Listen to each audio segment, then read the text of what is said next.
kita bener-bener teriak kenceng. Di situ bener sabana gitu.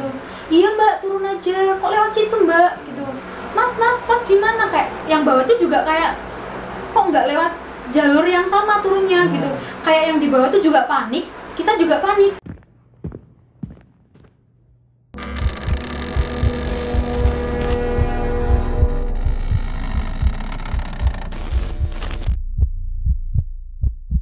Bismillahirrahmanirrahim. Assalamualaikum warahmatullahi wabarakatuh. Selamat datang di Misgun, kisah misteri gunung. Nah, ini kita langsung saja, tidak asing ya. Ini adalah Mbak Erina yang ada di episode 1 yang menceritakan pendakian di Gunung Lawu. Tapi di episode yang kedua kali ini dia akan menceritakan pengalamannya yang misteri di Gunung Merbabu ya. Langsung saja Mbak, tanpa basa-basi, diceritakan saja pengalaman misterinya mendaki Gunung Merbabu. Apa yang Mbak lalu dari awal mulai pendakian sampai pulang, seperti apa Mbak? Iya, baik. Jadi pendakian Gunung Merbabu itu setelah banget di Gunung Lawu ya.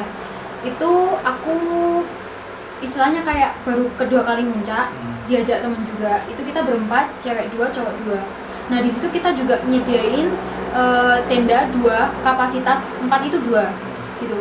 Waktu start pendakian itu kita nginep 1 malam dulu di base camp. Base campnya lewat mana ini? Ini aku via Ganci. Via Ganci. Iya, Ganci Hilltop itu. Di situ waktu malam pertama aku nginep di situ, nginep di base camp dulu karena perjalanannya jauh juga ya. Jadi nginep itu udah ngerasa kayak nggak siap gitu. Dari hati itu kayak nggak siapnya kenapa ini? Nggak tahu, ngerasa banget kayak kok kayaknya nggak usah gitu, kayak nggak jangan ada sesuatu yang menghalangi gitu. Iya, kayak ngerasa banget, iya kayak bener-bener nggak yakin, itu aku ngedrop banget. Waktu pagi itu kayak ya Allah, siap nggak ya, kayak iya nggak, tapi teman-teman kayak udah jauh-jauh masuk nggak ya kayak gitu. Terus aku berangkat naik, itu belum sampai pos 1 itu aku ngerasa nggak enak banget, berat banget, bener-bener berat, padahal itu udah doa, udah start, itu kayak udah seneng banget. Beratnya ini karena beban yang Mbak bawa memang banyak atau beratnya karena ada yang nahan seperti itu? Kayak tubuh itu rasanya berat gitu loh, kayak ngerasa nggak enak badan ya, kayak ngerasa ngelangkah juga kayak capek, kayak gampang ya emosi, iya capek, iya kayak gitu. Terus waktu di perjalanan tiba-tiba aku juga muntah. Itu muntah. Nggak lagi datang bulan ya? Nggak lagi datang bulan. Itu aku tiba-tiba muntah. Nah, pas waktu muntah, kayak teman-teman tuh bilang kayak, wah, kamu mabuk gunung gitu. Darat, mabuk gunung. Nah, mabuk gunung tuh. Tapi kayak aku dari awal tuh emang udah ngerasa diriku nggak enak. Jadi kayak, ya paling mabuk gunung, kayak ya udahlah positif dulu, pikir positif. Nah, waktu perjalanan aku masih ngerasain nggak enak, udah minum antangin juga nggak mempan, minum obat juga nggak mempan. Di situ kayak badanku tuh rasanya bener-bener berat, pengen muntah, mual, kayak panas dingin, kayak capek gitu, kayak bener-bener kayak mau jalan tuh kayak berat gitu, kayak pengennya tuh kayak balik gitu. Waktu perjalanan udah kayak gitu, tapi tiba-tiba setelah di pos 1 itu aku muntah berat banget. Muntahnya tuh bener-bener kayak udah lost banget gitu, bener-bener lost. Nah di situ pas waktu sudah keluar semua kayak enteng gitu, bener-bener kayak, tapi tuh gak ada yang keluar, padahal muntahnya tuh gak ada yang keluar. Angin tok bisa dikata seperti iya kayak angin, kayak nggak tahu, kayak ada yang keluar gitu, kayak nggak enak banget. Tapi aku udah kayak teman-teman, nggak apa-apa ya, nggak apa-apa, kayak biar aku aja, kayak kalau misalnya teman yang tahu, teman tahu itu kan kayak takut, mereka juga takut atau gimana, ya udah biar aku aja yang kayak ngalamin gitu. Nah sudah di perjalanan ngerasa ya gimana ya, namanya juga tempat yang aku baru datang kan, ya nggak tahu ya pertama kali, jadi kayak harus bener-bener adaptasi juga kayak gitu. Sedikit banyak di situ aku kayak mencari tahu tentang Gunung Merbabu itu kayak gimananya, jadi kayak pantangan atau yang nggak boleh dilakuin tuh apa aja. Aku sudah mencoba untuk cari tahu gitu, biar nggak kejadian yang ya itu udah sampai di Sabana 1 itu badainya masih kecil tapi masih terang. Waktu itu aku ngecampnya di Sabana 2. Tanggung soalnya Sabana 1 sama 2 kan dekat. Iya deket. Kita istirahat itu kayak ya oke lah, aku masih kayak nggak apa-apa, tapi tetap ada yang papa gitu, kayak ada yang nggak enak, tetap ada yang nggak enak. Terus tapi aku tetap diam. Terus di Sabana 2 udah diriin tenda, itu aku nggak bersih diri, nggak apa, aku langsung istirahat. Aku langsung istirahat. Nggak ganti baju nggak apa? Enggak, harusnya kan kalau habis perjalanan kan harusnya ganti baju ya. Sebagai ibu. Iya, itu aku bener-bener langsung istirahat. Nah, pas udah istirahat, waktunya masak, aku masak kayak tempatku tuh kayak di bibir jurang gitu, tapi masih ada kayak gundukan, ada tumbuhan gitu. Aku kayak wah kok nggak nyaman ya, kayak di sini tuh kayak nggak nyaman gitu, kayak tempatnya itu nggak pas banget. Soalnya dari teman-teman pendaki itu masih jaraknya jauh-jauh tendanya. Nah di situ kayak merasa banget, aduh kok nggak pas ya. Dan cewek cowok itu beda tenda. Jadi itu kayak aku sama temanku tidur, aku bangun, temanku bangun, aku tidur kayak gantian. Jadi itu kayak jarang interaksinya yang bisa bareng. Nah pas waktu bareng, aku masak, aku buang air masakan itu kan aku gali di belakang tenda itu tadi. Jam berapa itu? Itu masih sore, masih sedikit terang. Nah itu aku buangnya di situ tuh kayak, aduh kok ada yang ngerasa nggak enak gitu. Apa? Tapi tuh aku kayak nggak bisa. Itu ada yang ngamati atau perasaan Mbak aja? Ada yang ngamati, kayak ngerasa ada yang ngamati, dan kayak di badan itu kayak bikin nggak enak gitu, kayak bener-bener kayak apa ya? Benturan gitu ya? Kayak benturan gitu, kayak ya ada apa sih, kayak udah usaha banget buat nggak melakukan hal yang kayak udah bener-bener di posisi takut. Kayak aku di tenda itu kayak bingungnya itu bingung. Aku juga bingung sama diriku sendiri, kayak berusaha untuk nggak cerita kan kode etik. Nah kan katanya kalau misalnya udah tahu apapun atau tahu sesuatu itu nggak boleh diceritakan di tempat. Iya, nggak boleh. Nah di situ tuh kayak aku nahan, tapi aku udah rasanya udah puncak takut dan pengen kayak mereka tuh juga tahu apa yang aku alamin gitu. Mungkin teman-temanku sampai sekarang belum tahu realnya ya kan, baru di sini aku speak up gitu. Nah pas waktu malam itu bener-bener badai banget, tapi nggak hujan untungnya. Jadi itu kayak view-nya itu udah bagus, bintangnya itu bagus, kayak pengen lah nikmatin. Tapi itu kayak di posisi waktu masih sekitar jam 8 jam 9 itu tuh kayak badan itu ngerasa udah istirahat aja. Nggak ngedukung untuk melihat apa? Iya, nggak ngedukung buat melihat view yang bagus, yang apapun itu istirahat. Dan di situ aku ngerasa udah ketakutan. Temenku juga ngerasa takut karena juga pas waktu badai ya. Dan akhirnya kita memutuskan untuk satu tenda berempat. Jadi yang cewek di tengah-tengah, yang cowok di samping-samping. Pertamanya aku di pinggir pintu, tapi tuh kayak ngerasa takut, ada yang ngerasa nggak enak. Dan akhirnya aku pindah di tengah. Jadi dua cewek, cowoknya tuh di pinggir-pinggir. Waktu tidur itu aku ngerasa ada yang kayak ngetuk tenda gitu. Kayak pokoknya yang bangunin. Ngerasa ada bayangan. Jam berapa itu? Udah malam banget itu. Temennya udah pulas tidur. Itu kayak ada yang ngetok tenda minta minum. Dan waktu ada suara namanya langkah kaki apa enggak? Atau langsung Mbak lihat bayangan dia? Langsung. Itu posisi aku masih tidur tapi sedikit rasa takut. Jadi itu kayak gelisah gitu tidurnya. Itu ada yang ngetok kayak minta minum. Tapi nggak tahu ya, itu perasaanku aja atau mimpi atau gimana. Terdengar suara atau cuma bayangan aja di depan tenda itu? Kayak ada bayangan dan bener-bener kayak ada yang ngetuk buat minta minum.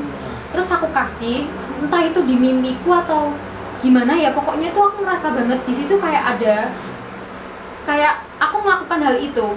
Entah itu waktu aku mimpi atau apa, itu kayak aku bener-bener ngelakuin itu. Tapi realitanya? Aku juga bingung, masih bingung. Sampai sekarang tuh juga bingung, itu aku ngelakuin beneran atau itu dibawa mimpi atau gimana, karena rasa takut atau gimana nggak tahu. Itu tuh ada cewek minta minum, dia stylenya pendaki minta minum. Dan waktu minta minum itu kayak aku juga di luar gitu, ngerasanya aku di luar, dia itu kayak ngajakin aku ke suatu tempat. Mau nuntun Mbak kemana ini? Iya, nggak tahu, kayak aku di situ loh, kayak gitu loh, kayak mungkin dia pengen Mbak tahu aku eksisnya di sini, lokasiku di sini gitu. Nah mungkin aku ngerasanya juga gitu. Makanya tuh aku bingung tuh antara aku ngerasain aku ngelakuin beneran atau itu dituntun di mimpi atau gimana. Aku juga nggak paham, tapi yang jelas aku masih di tenda kata teman-teman. Itu kayak aku tuh dikasih tahu dia itu tempatnya di situ. Kayak habis aku kasih tuh dia kayak pokok nyelimurin aku, ngasih tahu dia di situ. Kok nggak ada tenda, kok nggak ada apa gitu ya. Tapi dia di situ. Kok jauh kayak itu kan tempatnya apa? Jurang atau? Iya, perengan jurang gitu kayak udah tapi nggak bawah ya udah. Nggak banget, tapi emang udah di jurang gitu kayak udah bibir jurang banget. Kayak aku ngerasa kok ada yang aneh gitu loh. Dia nggak di situ nggak ada tenda kan, posisi aku juga nggak bawa headlamp ya. Di situ tuh kayak nggak bawa headlamp. Kita cuma jalan aja kayak oke, kita udah jalan aja meskipun iya, gelap gitu ya. Iya, jalan aja kayak dia minta bantuan, minta minum itu tadi karena kehabisan minum, dia kehausan. Ya udah pas posisi itu juga kayak aku ngikutin aja kayak ya udahlah pokok positif terus gitu kayak soalnya sekalinya tuh setelah pendaki gitu dia nggak pakai jilbab sih. Jadi kayak aku bener-bener melihat jelas dia itu kayak ada gitu. pucet apa cantik seperti apa? Cantik sih, cantik banget. Kayak aku ngerasa tuh dia tuh ada. Jadi tuh waktu itu kayak aku udah ngerasain nggak enak, kok di logika itu kayak nggak masuk akal gitu kok. Nggak logis banget ya? Iya, kayak kok dia ngajaknya di situ gitu. Waktu aku udah bener-bener ketakutan, tiba-tiba aku kebangun. Nah pas kebangun itu masih bener-bener badai dan aku keluar ngajak teman buat BAK kan. Di situ tuh kayak ngerasa aku tadi tuh mimpi apa sih? Tapi tuh di situ tuh suasananya masih sama. Ya antara kayak ada yang banyak yang ngeliatin, ada yang mantau, merinding, anginnya itu kayak kadang tuh angin biasa, kadang tuh kayak bikin merinding gitu loh. Gimana sih? Kayak langsung bulu kuduk tuh semua kayak berdiri gitu, kayak bener-bener udah takut. Tapi mau gimana lagi, posisinya tenda itu udah bener-bener udah malam, badai dan nggak mungkin pindah tenda kan di situ, nggak mungkin kan. Terlalu beresiko juga. Iya. Jadi yaudah mau nggak mau kita istirahat. Dan kalau nggak salah temanku tuh yang laki-laki yang di pinggir pintu itu badannya panas banget. Itu bener-bener panas banget. Bahkan dia tidur itu sepatu itu masih dipakai. Karena ya kayak aku tadi sampai langsung aja tidur tanpa mikir kotor atau tanpa pakai sleeping bag ya tetap pakai sleeping bag karena di situ dingin banget. Ya. Nah itu temanku yang laki-laki di samping pintu itu dia ngerasa juga ada yang aneh, tak sampai dia badannya panas. Nah pas waktu udah naik itu aku juga merasa itu kayak ini ke puncak ini? Ke puncak, ini udah jam berapa ini? Sekitar jam 5:30 itu aku udah summit karena ngejar sunrise juga ya. Kan ya masih jauh juga itu. Iya masih jauh banget. Nah pas masih gelap-gelap udah agak terang gitu kayak ngerasa apa ya, banyak gitu loh. Itu jam segitu masih ada seperti hal makhluk iya, itu? Iya kayak padahal udah pagi padahal. Udah pagi, itu kayak ngerasa kayak apa ya, kalau mengelilingi seperti itu. Iya kayak kan modelnya tebing ya itu Sabana 2 kan. Iya, iya kayak di pinggiran, kayak di bibiran gitu kan. Itu kayak ngerasa di situ kayak banyak aktivitas. Bukit-bukitnya itu kan emang indah, tapi di kan emang iya, ada. Kayak banyak aktivitas yang dirasa tapi nggak dilihat. Kayak gitu, jadi kayak mau ngapa-ngapain itu kayak kok nggak enak, iya. Kok apa, kok gini, kok gitu. Kayak di situ kan sabananya kan luas banget. Nah, kadang tuh kayak ngerasa tuh di jauhan tuh kayak ada tapi nggak ada. Sering kayak gitu kalau dari pandangan jauh tuh sering kayak gitu. Pas pagi juga gitu, pas waktu summit itu kan kita nggak bawa beban, jadinya tuh jalannya satu-satu tapi barengan gitu. Nah, di situ juga ketemu pendaki yang lain. Pas waktu berpapasan itu kan pandangannya kan mesti ngadep ke pendaki yang lain, tapi tuh di pandangan yang lain tuh kayak kok jalannya lewat sana kan. Iya. Di sana nggak ada tenda, di sana nggak ada orang camp gitu, di sana bukan campground gitu loh istilahnya. Kayak kok bisa ya orang kok kayak banyak banget gitu yang lewat jalur mana aja tuh kayak banyak yang jalan gitu. Tapi katanya emang di situ tuh jarang buat camp juga. Jarang buat jalan. Waktu di Ganji itu jarang emang ada pendaki yang lewat situ. Tidak sefavorit Keneng apa namanya, Selo emang sih. Iya emang, jadi jarang banget pendaki yang lewat situ. Nah makanya itu kalau yang lewat situ tuh kayak sedikit, jadinya kan rasanya tuh banyak. Pas aku sampai puncak juga gitu, aku juga udah ngerasa kayak nggak enak. Senengnya itu kayak nggak bisa seseneng apa sih, bisa kan biasanya puncak itu kan jadi bonus. Iya, jadi Bonus itu kan bisa seneng, puas Iya. banget gitu, tapi kayak ngerasa ada yang Masih ada hambatan Iya. lain yang menunggu kita. iya. Dan pas waktu foto mau foto ke sini Iya. ke puncak yang satu itu kayak tiba-tiba kabut, tapi sana tuh cerah. Pas waktu mau foto di selanjutnya itu kayak sini tuh Ini mana nih? Kan puncak Kenteng sama atau puncak Sahari atau puncak triangulasi? sama, mau di triangulasi itu kayak pas waktu foto di situ itu tiba-tiba kayak kabut, tapi yang sana tuh kayak cerah. Pas waktu kita ke sana sama sebaliknya. Dan pas waktu itu juga ngerasa kok kayak nggak se apa ya, nggak se excited. Yang kita inginkan, yang kita Iya, kayak tetap kayak dari puncak tuh langsung kayak duduk itu kayak ngelamun, kayak pandangan kosong, linglung kayak gitu ya? iya kayak linglung gitu, kayak ngerasa banget kayak udah nggak nyaman kayak gitu. Kayak diajak ngomong tuh juga udah nggak enak. Tapi pas udah mau turun, nah di situ kan teman ada yang minta ngajak konten, bikin konten, ngajak. Tapi itu kayak kok aku ngerasa bukan jadi diriku sendiri ya, kok kayak ada yang ganjel gitu, kayak Nggak jenak gitu ya? iya nggak jenak, kayak nggak enak banget, kayak ada yang kayak nggak enak gitu, udah berat, udah nggak enak. Pas turun juga gitu, pas turun kayak kita bukan kesasar, tapi ada jalur yang menyabang atau berusaha bukan berusaha sih, yang membuat Mbak ingin mengambil jalur itu tuh kayak pernah dilewatin orang, tapi itu kayak hanya beberapa orang yang lewat situ. Mbak tahunya dari mana ini? Itu kayak Tapak kaki atau sampah? ada sama permen, Iya. dan di situ juga tanahnya tuh kayak pernah diinjek. Dan kita sadarnya setelah udah jalan lama, tapi kok nggak sampai. Dan itu jalannya itu kayak nggak bisa buat turun berdiri. Jadi itu jongkok. Itu teman-teman kayak ya Allah gimana sih kok kesasar sampai sini ya. Bener-bener itu kesasar banget. Dan waktu taunya itu kita teriak. Kita bener-bener teriak kenceng. Di situ bener sabana gitu. Iya Mbak, turun aja. Kok lewat situ Mbak gitu. Mas gimana, kayak yang bawah tuh juga kayak kok nggak lewat jalur yang sama turunnya gitu. Kayak yang di bawah tuh juga panik, kita juga panik, kayak saling teriak-teriak gitu, saling nyambungin gimana ada sumber suaranya itu keturun. Jadi itu kayak ditanyain, kok lewat situ Mas? Ya tadi kayaknya tuh jalannya di situ gitu. Loh, emang apa nggak tahu jalan berangkat sama pulangnya? Loh kita tahu, tadi tuh kita ngerasa lewat situ, tapi ternyata kita nggak lewat situ. Emang di situ tuh ada bekas sampah kayak permen gitu, tapi tuh nggak familiar jalannya. Jadi tuh bener-bener jauh, kayak yang lewat tuh di sini, kita tuh kayak gini gitu. Nah, pas waktu di bawah itu juga ditanyain pendaki yang dari Ponorogo itu, kayak kita juga bingung mau jawab, soalnya kita ngerasa udah bener jalannya. Jadinya kayak ya ditanyain juga nggak bisa jawab, mau kita ceritakan juga mungkin kalau misalnya nggak masuk akal. Loh, jalannya tadi bilangnya bener, tapi kok tiba-tiba salah. Udah ngerasa aduh nggak enak, ini kenapa kok tambah ngerasa gitu. Terus akhirnya gimana Mbak bisa lolos dari jalan itu? Gimana tuh? Ya itu tadi aku bener-bener teriak. Di situ untung ada sampah. Jadi kayak semoga di depan lagi tuh ada sampah lagi. Jadi tuh berharap banget. Jadi kayak semoga di situ tuh ada orang apa kayak buka jalan. Walaupun itu jalannya mungkin sulit, ya udah dilewatin. Jadi kayak alhamdulillahnya itu tadi ada bungkus permen sama apa antangin gitu lewat situ.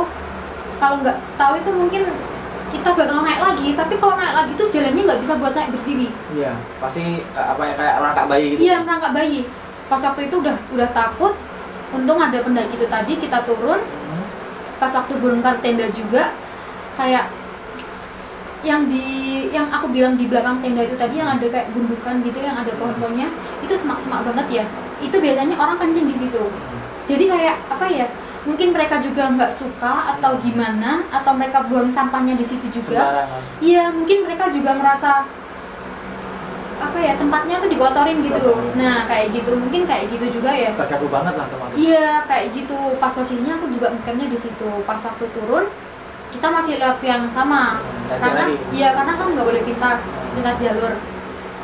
pas waktu turun itu kan jalannya emang jarang pendaki lewat situ.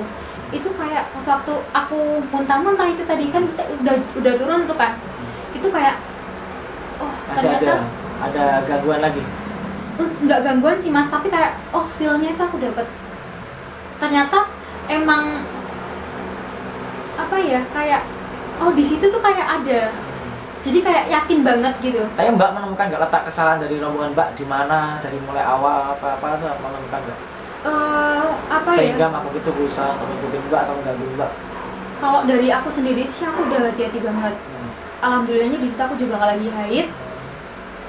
Nggak tahu, mungkin karena dari awal udah ada firasat kayak Nggak yakin gitu? nggak yakin, jadinya tuh kayak, tapi aku kan tetap naik nekat kan, jadinya kayak Ya udahlah. Gitu ya. kayak oh di situ kayaknya kalau misalnya udah dari awal enggak, kalau bisa sebisa mungkin itu jangan dilawan. Mungkin kayak gitu sih kalau aku ngerasainnya. Tapi Mbak juga ibaratnya tertolong karena sampah itu tadi sama apa orang tadi ya yang Iya. Karena memang pendaki itu identik sama sampah, apa di gunung itu identik dengan sampah. Karena kalau ada jalur yang nyabang itu kalau kita jalan beberapa langkah kalau menemukan sampah itu berarti identik ada pendaki yang sudah melalui hal itu. Iya, Karena iya. patokannya kan kadang bungkus permen, antangin, terus puntung rokok, berarti kan Iya. oh ini pernah dilalui orang. Gitu, Iya, seperti mikirnya itu. juga gitu.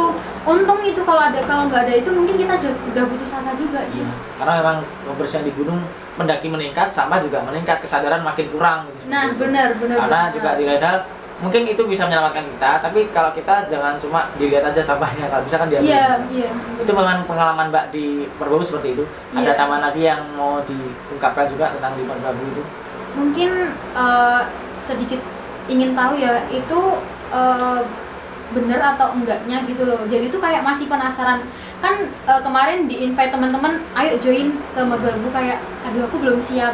Yes. Kayak mungkin Trauma. Iya, kayak masih bertanya-tanya gitu. Itu traumanya Mbak lewat Ganci atau mungkin Mbak pengen coba via yang lain gitu? Oh, Apa sama aja? Pengen banget via yang lain, Ya. tapi maksudnya itu yang di situ tadi itu aku pengen, oh itu mungkin halusinasimu, kayak pengen terjawab gitu loh. Oh itu halusinasimu atau itu emang dibawa di mimpi atau emang itu aku ngalamin beneran, kayak itu jawabannya itu apa, pengen tahu mungkin dari teman-teman yang nonton Itu ini. tahun berapa Mbak? Itu 2000 berapa ya, 19 kalau nggak salah, tapi yang awal tahun habis lebaranan, jadi masih awal tahun gitu. Jadi itu pengen mungkin dari teman-teman yang nonton mungkin ada tahu kisah atau gimana, Mengalami hal yang sama? atau gimana, kita bisa sharing-sharing dan aku tahu jawabannya. Kalaupun aku tahu jawabannya tuh di hati biar lega gitu. Kalau mungkin aku kesana lagi, Bisa lebih hati-hati. nah Ya, gitu, waspada. pengennya juga gitu mas. Menarik sekali ya ceritanya ya. Itu tadi adalah cerita dari Mbak Erina tentang pengalamannya mendaki Gunung Merbabu yang begitu seru, tapi juga mistisnya dapat banget ya. Tapi buat teman-teman di rumah pendaki pastinya tetap jaga keselamatan, jaga diri, jangan lupa pamit pada orang tua, pastikan barang yang kalian bawa itu safety dan mumpuni sehingga kalian juga selamat sampai di rumah. Pastikan sehat selalu, jaga kondisi, dan pastinya kalian harus bertemu dengan orang tua kalian di rumah. Terima kasih sudah menonton video ini. Akhir kata, wassalamualaikum warahmatullahi wabarakatuh. Mbak Irna, terima kasih banyak ya.